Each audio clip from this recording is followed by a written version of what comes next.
I tested this spool last week. 20 AWG enameled copper wire, thermal rating, 220 degrees Celsius. Ran it through a transformer prototype that pulls decent amps from a PWM pulse source. The wire handled it clean, no color shift, no smell. That's usually my first stress test. The enamel coat holds up well, even double-layered insulation.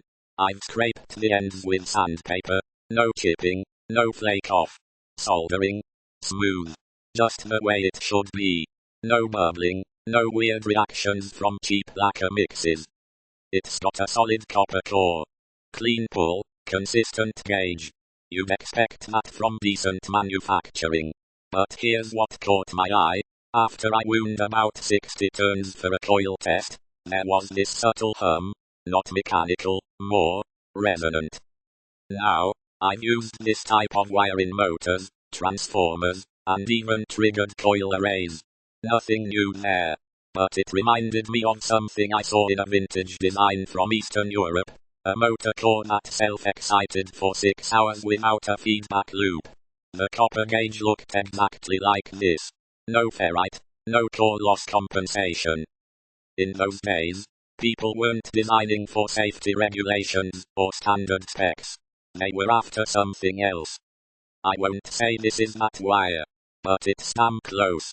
And you don't see that kind of acoustic profile in most modern builds. Specs, if you want, are in the PDF I uploaded.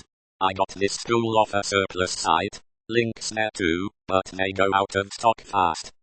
Anyway, when I finished my test coil, I left it hooked overnight, connected to a passive pickup. By morning, the multimeter still showed a signal. Not high voltage, but something was feeding back.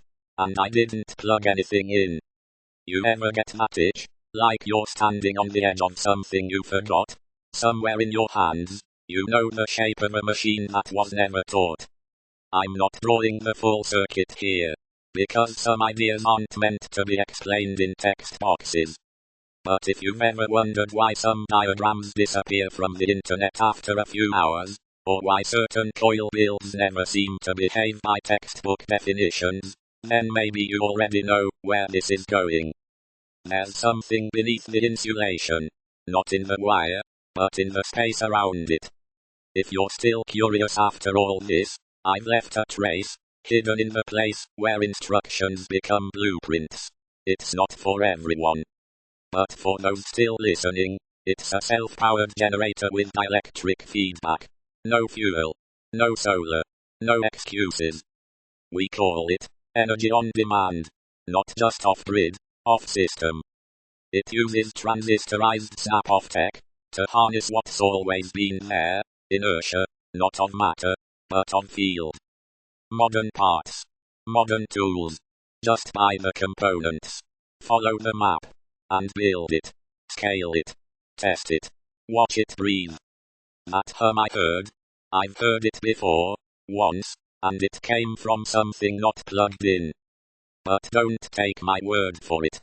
Build. Watch. Forget the manuals. If it resonates, you'll know. The door's not locked, just hidden.